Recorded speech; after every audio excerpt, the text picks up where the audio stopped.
Welcome to the Tug of Heart podcast on Strong Island Radio. This is the place where we dig deep into the heart to rise in love. So let's join good friends Lori and Marianne as they discuss understanding and living from the heart.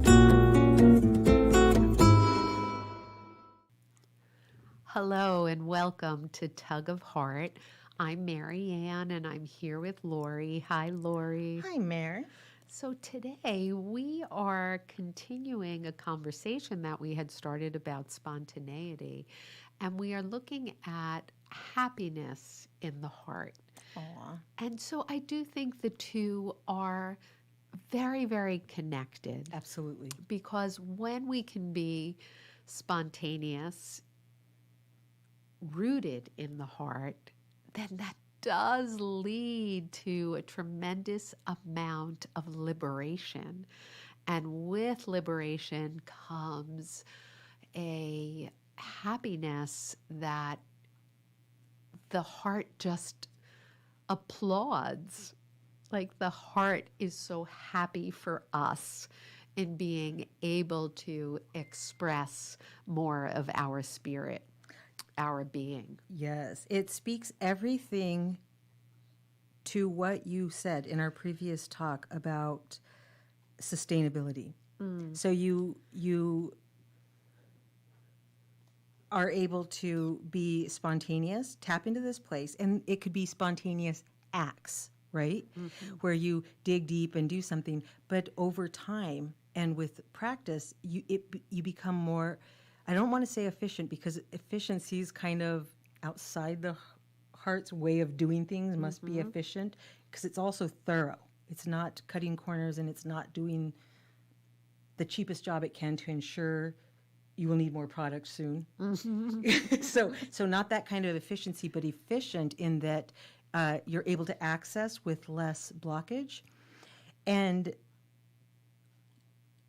the way that I just heard you speaking now and what you had said before about sustainability, I think you find joy in being spontaneous, but I think when you're able to sustain it is when you begin to say, I am happy. Yes. And it's not circumstantial. So to begin with, we should probably talk about the kind of order of things, which is always the boring. That sounds not happy. You always kind of judge that. But I don't think because that's true. I'll get feedback. Well, you're used to me talking and you accept the way I talk. But a lot of people will be like, so disappointed. You come down to It's the the way technicalities. that But your mind really works. Thank you for saying and that. And it's wise. My mind doesn't work that way. I think that when we're talking about happiness, this goes back to actually, I should have seen you and Maddie about this first, from the Wisdom Window, where you guys have actually gone to great minds in everyday life, historically, and from all cultures, right? And you're not looking for consensus, and you're not gauging either just by feel. But that's the whole thing. It's not in judgment, but it's just that you're making available to many people what you've come across in your time. And I love this because one of the things that I probably hadn't paid enough attention to, you only get a blip of it when you're younger, is the Socrates, the Plato. And so a lot of, like, if you want to call formal defining of happiness, starts with them. And you do hear me say this also. One of the reasons I love Socrates and Plato for what they include and for what they leave out is, to me, there's something so special about where East meets West. I do love it. It's also where things start to shift, where you can hear sometimes blame of Western culture went this way and kind of like this. But to me, the flip side is, let's also look at not what we picked up in this time and became very much cowboys and Western us.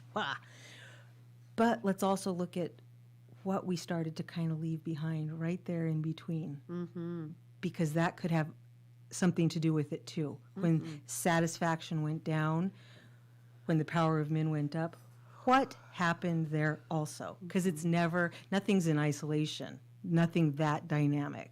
And we give too much credit to men, in my opinion, when we say they did this. They're not that powerful. Without some assent from us women. But I'm very much like, we are strong. You know how I feel about that, Marianne. I do. But so when you go to Socrates and Plato, they at least got the basics broken down in dismantling to have that better look. And that's where, I hope I get this right, you have the body, the mind, the heart. And this is what we were talking about last time. And this is kind of, I mean, it seems reasonable because it seems to come through everywhere, which is a decent measure. If it's inaccurate, at least we're speaking the same language when we start there. So when you're looking at dissatisfaction, I would start there. What happiness is not? A lot of dissatisfaction in our society, in the world right now. This is what led us to trying to do these 2 back-to-back podcasts of I'm switching. I'm voluntarily going to shift for my own sanity, for my own sanctity. Both. I need to see the world from a higher context, if this context down here is real messy and blurry, and I need to be able to express in a better way, which is that sanctifying, that kind of cleansing, not in the religious context. If any part of that is, for me, that's a private issue, but just even as a human being and the nature that we have in being human, you can start there by saying, what separates us in sanctity from animals? Okay, and I think they kind of started to do this. People built on, I'm not great with names, I'm not great at stuff like that, but I will say that we can at least understand this. A very simple person like myself can get this. There's things that we have that we want, the appetites, the passions, food, sex, attention, power, possibly. Okay, what makes me striving for this? What separates me from an animal in the jungle? Are they happy? Am I saying at this level I am happy?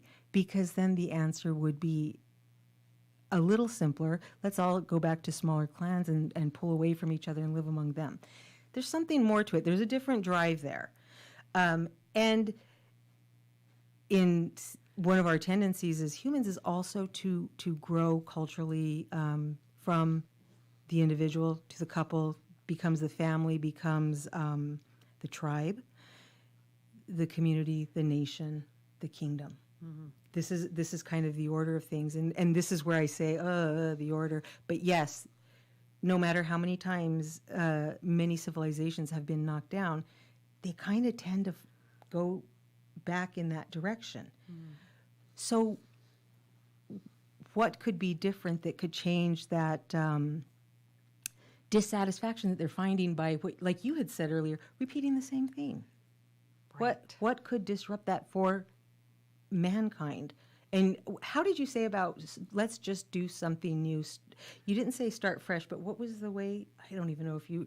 I don't remember, but the sense of it? Yes, the sense is absolutely right, a just new an appropriate response to a that's repetitive exactly what you pattern or something that is over and over again, whether personally or historically or in our community, so we keeps see reoccurring. We see Rome knocked down. We see some group replace it. Let's go back to Mesopotamia if you want. The very first groups of people that formed into actual larger groups, they destroy one, they come in and they're like, we destroyed them because we can do better. They go and adopt the same system. And the men are going to wear this on their head. Mm-hmm. And if they wear this, it means they have access to something you don't. But they fail to say only by your agreement. And if you get that, you'll be happy, right? Right. Mm-hmm. And if you blend, you'll survive. Right. And we can all agree that happiness is for the living. So it just gets real icky real fast.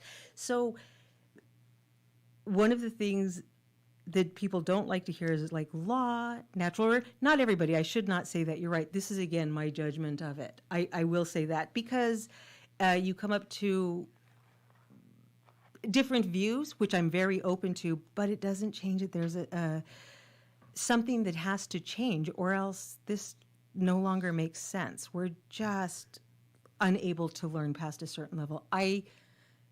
Give me 10 more hard years before I give up on this idea that humans can do better. I'm not there. Good, Lori. And That's I a relief. mean at full throttle. That's okay? a relief. Wonderful. But so being happy, you hear laws, rules, whatever. The thing that they don't define before they define these rules is what's happy that we're looking for. So, got it. Let's get our food and let's get the bare minimum taken care of. Let's decide what we mean by happiness and what we want for all of us. And then let's jump into the battle or drawing of straws or whatever we decide to do. So it's that's the disruption I'm saying. And that's that sustainability. And the way that you had said it is the happiness is that openness of heart, different kinds of leaders that are heart-led, and that actually leads to freedom, which a lot in line with happiness. So what you can say is, instead of saying we have these morals in place, there's my quote book from when I was very young. I had a quote in it. I just thought of this. Let's see if I can say this right. Where morality, and this is my morality. Everything. I would like to contradict everything. I like the opposition of it. And it was like morality is the sheep's way of convincing the wolf that it's wrong to eat sheep. Mm-hmm. The flip side is morality, and this is me saying it now, is the wolf's way of convincing the sheep that their role is to be eaten. Mm-hmm. So it's changed with maturity. I used to like the other because I used to think morality is like some kind of equalizer for the low man. I was young. Forgive me. So everybody else had better because I would be the last. I don't think that's no, but when you're young, out so I would think like, yeah, this is morality is like my last strength I can put in there to equalize myself. But now I'm like, no, morality is actually their initial misuse of people leading without the heart to convince other people that they need to listen. But they haven't asked to what end and what's this to do with satisfaction in our community? What is this to do of happy people living together and harmony? I'll let you actually kind of speak on that because I know I probably think more about systems. That's about as far as I think about it. But it does need that disruption, right? Mm-hmm. Are you happy at this table right now? Mm-hmm. I'm generally happy, I think. Yeah, I know I am. No, I know I am. What do you think? Well, because again, I go back to, I think that this idea of happiness is making room to experience something that isn't part of everyday routine. Yes. And I go back, we always, whatever mood we come into this podcast with, we always end up leaving. I don't think there has been a week where we've left here unhappy because we committed, we listened intently, we engaged in dialogue, and there was something very liberating about that process. I think you're so right. And it I love that level of thinking because the thing that happens for me when I come in, so one of the things we can rule out, and I'm not poking fun, I'm being serious. Yes. I came in I forgot to rinse my conditioner. Yes, you did. That has not impacted my happiness. Right? So have you even thought about it but until when this I'm moment? susceptible to other stuff, when I'm not in this space, that could really I wouldn't say ruin my day, but there are times like I could feel a little squirmy if I ran into people. I kind of just don't care because I'm happy. And yes, and I think it never, for me, it never gets old. It's This feeling of delight I encounter when something shifts in me based on engagement, based on making a choice that's a little bit different than usual. And it surprises me every time, and it makes me genuinely happy. me too. It lifts something. It goes back to this liberation. And happiness comes by liberating the heart to do what it does best, right? Which is really to advise from love and care. And I think about the same thing you got me thinking with your conditioner is right before coming here, I was on the drive-through line at the bank. And I'm in place where all the cars line up, and this car scoots in front of me and goes behind. I'm like, she just cut the line. So I immediately get pissed off, like, oh no, you're not cutting the line. I so can't picture that. And I give a little toot on my horn, and she's not responding to it. And I am like, all right, I've got a couple of choices here. I could just like swallow it and choose to accept that maybe she just needs to be ahead of me. I can go drive up next to her and say, what are you doing? You cut the line, get my Brooklyn out on her. And I'm sitting with it, and then I was like, what could be an alternative to all of that? So I ask myself, and this is the heart asking me this question. It's very concrete. What am I assuming about her behavior? Mm-hmm. And so the answer is, I'm assuming that she's doing this on purpose. She's not following the rules. She is cutting the line because she thinks she's entitled to cut the line. So I'm like, is that true? Like, maybe this is an honest mistake. Again, the choice. All right, so maybe I just let it go. My heart is like, nope, don't let it go. Go. Drive up next to her with the assumption that she made a mistake and let her know. So I'm like, that's too ballsy. I'm not doing that. I'm just going to stay on my place in line. Then I'm like, I'll do it. So I drive up next to her, roll down my window, and I was like, do you know the line is back there? She's like, oh my gosh, no. I thought I just could cut. I didn't see you waiting where you went because I heard someone toot the horn at me, but I didn't realize that was what it was about. So I said, listen, are you in a big rush? Do you need to go ahead of me? She's like, absolutely not. You've been waiting. Backs up her car. I scoot into position, and I give her a big wave. She gives me a wave, and I feel a rise of happiness, not because I got my rightful place in line. Because you didn't trap that unsettledness, which makes you so unhappy, right, to live with that. There was like no way out except a new way out, and to go in truly with like dismantling that assumption. And because my heart was present, the curiosity was real. It wasn't like, do you know that there's a line? It was honestly like, do you know that there's the line starts there? Yeah. Like, and then to even have the generosity of heart, because that was coming from heart of, are you in a rush? Do you need to go ahead of me?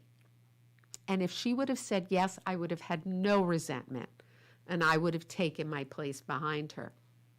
But she was like, absolutely not. I'm not in any more of a rush than you're in a rush. What a beautiful, like, micro social justice. An example. And she was lovely, and there could have been the possibility of just it turning into something very ugly. Well, you could have shamed her, Marianne, and that would have been. She then didn't. That's would too I have hard. left, that's too much consequence. Right, and would I have left Hart happy? Absolutely not. And the lesson wasn't good for you.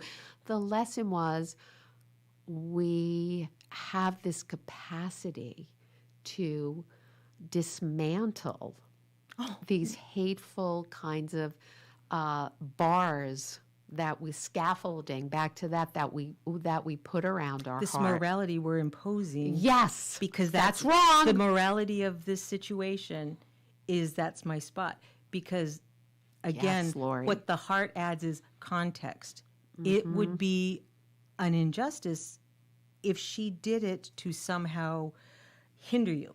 And if I stayed back just for the sake of morality of I'm going to be a good person and Yes. just let her go.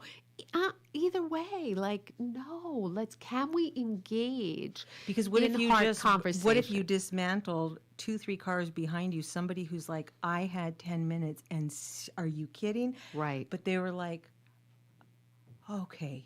Yeah. Like the world's okay. Yes. People aren't just going Yes. to barge in and do this. I'm going to tell you about my disruption this morning. It doesn't have a happy end, but it does.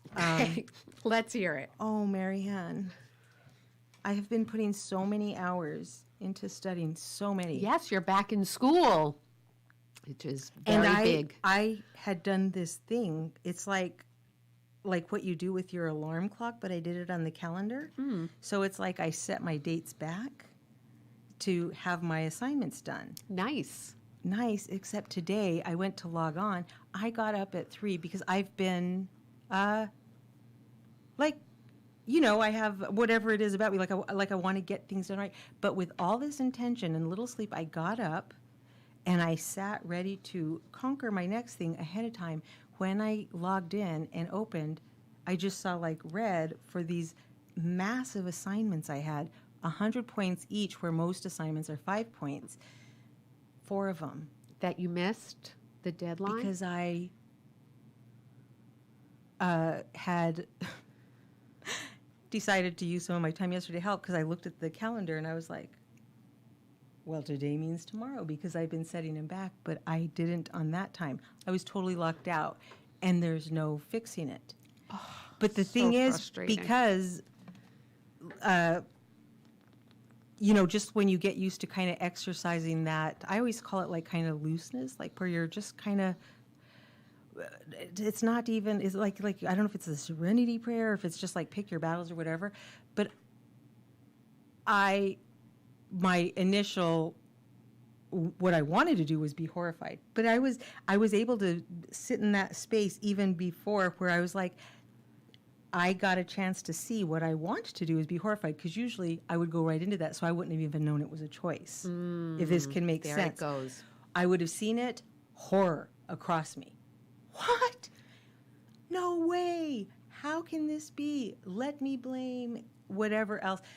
But I was able to disrupt before it happened, where it's like, I want to be horrified. But then I seriously said out loud to myself, I looked at it, I was like, well, I have way more free time today than I thought. This is going to be great. You shifted.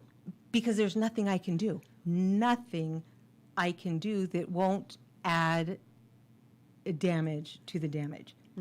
And so I wanted to, and this is again not about just saying like, look what we could do, but it's like it's there's a beauty and happiness in doing that. I didn't realize until just now when you said it. That made me very happy. Well, it's I didn't access. know I didn't know it made me happy, because I didn't do it. I wasn't. And you it's know how not traditional happiness. well, no, and I wasn't seeking relief, and I wasn't seeking happiness. I was just like, what will I do with this time that I have now? Because that can mean a lot somewhere else. It's a great example of, again, and I think both our examples are the liberation That's that right. the heart offers is this access to the truth that we always have a choice. Right. We're not locked into a response. But even in any circumstance, I stand by that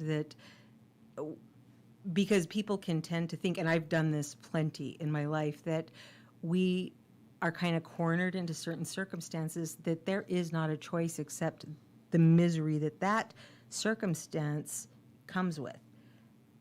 But that misery is still a choice. People have been in prison. I made agree. this horrible little note when we sat. It's like such a brief note. I don't know where I heard this, but I heard a person talking once about the happiest man he ever met. And what they were doing is saying, like, is happiness about status? Is it about comfort? What is it? Well, it doesn't even matter if I say it right, because it's just a memory. So this is what I have of the memory. But he said the happiest man he ever met is when he went to India. This is a beautiful tears I'm having here. And he met the poorest man he's ever seen in his life the same day he met the happiest man. And he said this man had not eaten, he smelled. And the man was so poor that he had already sold his bones for when he would die. Oh.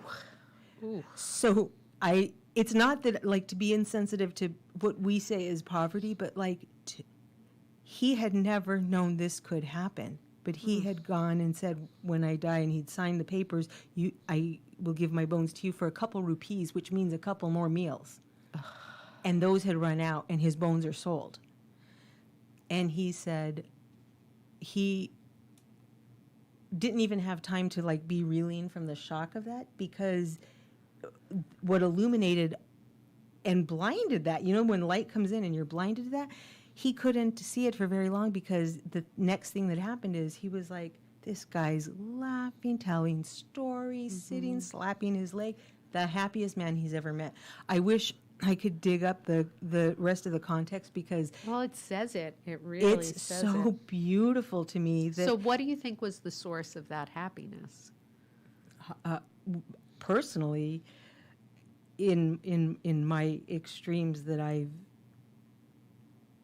practiced with the heart, I think it was from his heart, but also I would go so far as to say that I think I've said this to you, and I think Maddie one time, that I feel like a lot of what we have that we count as blessing is curse. And I think a lot of what we have that we think is happiness is distraction. So I'm Stripped squirming away. around with All my of that. iced coffee, with my gadgets and whatever. Yes. And in the hand, I can access the world, maybe the universe. Is it a blessing? Does it lead to happiness, or are there times that it has led to the opposite? And again, I won't say Coca-Cola is neutral.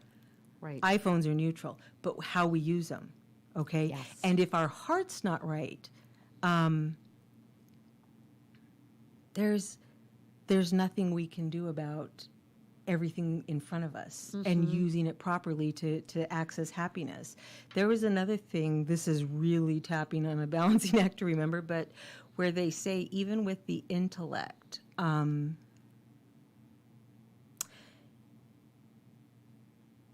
I would go so far as to actually say the heart.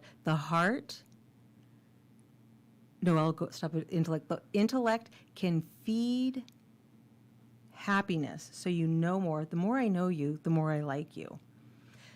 But it cannot do that if, like, happiness is not already behind it. I can't even really explain. I don't know if it's like a language thing, but the point is that, like, none of it matters if you don't have, and it's not an act of will. So it's not. It is an act of will that it's a choice, but when I say not an act of will in this sense, I mean it's not by willpower. I will be happy, or I'm going to go to bed early because I'm completely exhausted by noon, by trying to muscle my way to happiness. Because it's a lighter feeling, like what you said you had today, which made me think of mine. I was like, hey, I was happy. I've lost a letter grade, and You could still. part of my pride, I'm going to cry because I said that, was that, like, these kids, you know, like, Right. I can do this, plus I can make the charts. They need the Right. computer. So in the moment of being humbled, I was like, freed me up. Yes. Yes. But we don't want to Yes. confuse it freed my spirit, and happiness is an inside job, and it comes from the spirit. That word I was telling you before, eudaimonia. Eudaimonia, okay? And it's the spirit within, the joy within, the happy within, and the genius, right? Within that can we suppress that or let it rise? There are stories across every country, every prison of people who, there's always somebody that sang in prison, Yes. even if they disappeared the next day for singing. Right. They were happy. Right.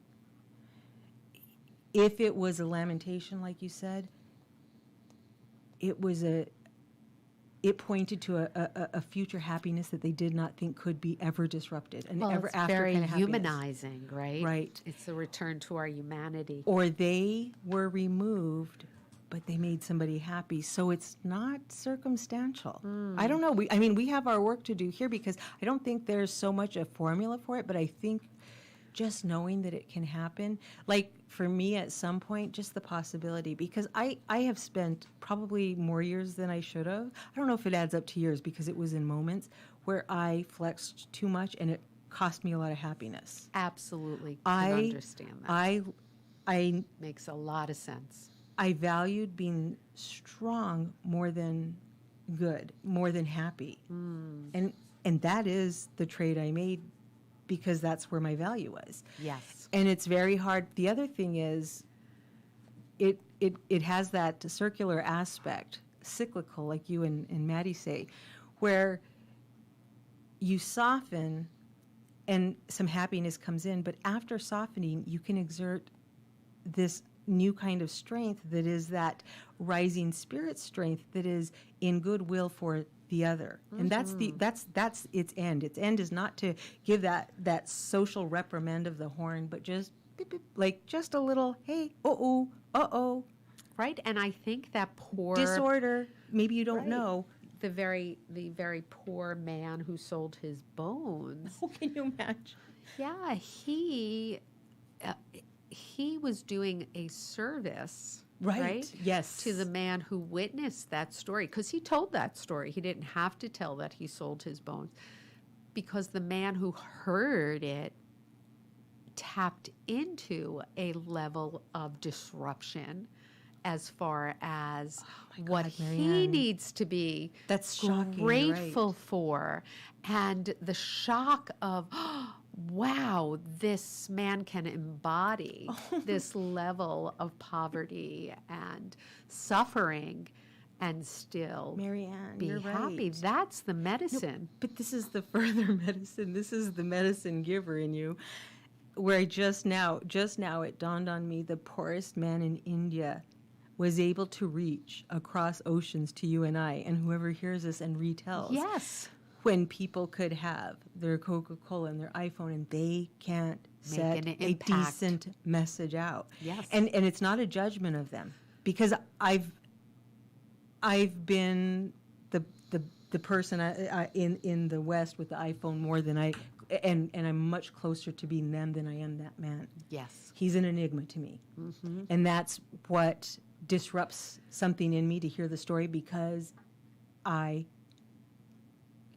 am hearing it and it's real, but I can't imagine how this came to be. Even while I'm telling you, I'm generally happy. I remained happy through the loss of my son. But it also came, I'm going to cry to say that. It wasn't because of it, wasn't in spite of it, was because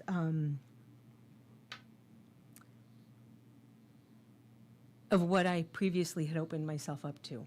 That's it. I did nothing that warranted anything in that moment. And it was complete grace from you, from so many people that arrived when I had no more. So that even in grief, when you're at the worst pain, and somebody pushes that baby for you just a little bit, Yes. Yes. Yes. your heart remains broken, but just the contrast of the weight of pushing plus breaking, and somebody pushes so that you can just break, Yes. can be happiness. Yes, it's healing. I'll let you try to expand because it hurts in the most because it's beautiful. It is beautiful. But there's happiness even in that when people show up, and that was your wishing goodwill for me, and you could not provide that. But coming in, and I want you to hear this the way I'm saying it here and 4 talks we have out of here, you could not know that. And you had nothing. I can't heal this. This is too much. But in arriving anyways, empty-handed, you have everything you need That is the to help faith. somebody's happiness. And this has Wow, been something that's that's like beautiful. hurt me all week. I told you about with the whole talking about healing and stuff, not in a negative way, anybody who's listening, but like I would want people to know that. Just, and I learned this from you. I never used to say this, just show up. Yes. It is that And ordinary. you are helping everyday- somebody's happiness as they crumble before you. Because just that little change, there's a happiness in being able to fully mourn because you're not carrying literally dead weight. Yeah, and that's incredible. I just thank Lori. you for that and that Lori, I happiness. receive that with all of my heart, and I really want that to land on the ears of our listeners, because I believe that is the source. It is, and it's nothing to do with ego, No, credit, it's because loving there's and no caring because for you've each been other. here every day. Because the other thing is, we talk about being spontaneous. You spontaneously also here you are, and then there's also like sometimes we spontaneously sign up for stuff, and we overreach. Here you still are. Yes. Because it was from the heart, so it wasn't an overreach. And I respect anything changes that happen, but apart from that, when it's from the heart, there's something different. Because a lot of times we say yes to a lot of stuff thinking it's heart, and we again take that time from true heart stuff. Yeah. And the charity case before you does not always come packaged like the man in India. It could come, it could come as me, who, whatever your interpretation of my situation, you're like, I'll still go whether I think she needs it or has what she needs or not. Well, and I think we finally have gotten to the meaning of our subtitle, Conversations About Joy and Grief. I And the think third. we've arrived. I think we arrived, Lori. It's taken us 9 months, but I very much feel I was it in thinking this that 'cause I've moment. that's why I'm emotional too, because it's the 9 months. It's of the Seth, birth. the birth.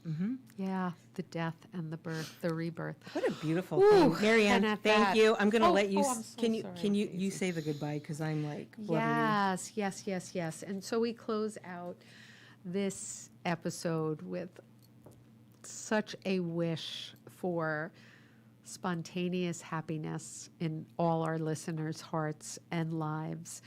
And a very special thank you to Bobby and Strong Island Radio. Please like and share if our show feels like it's something you'd like to like and share.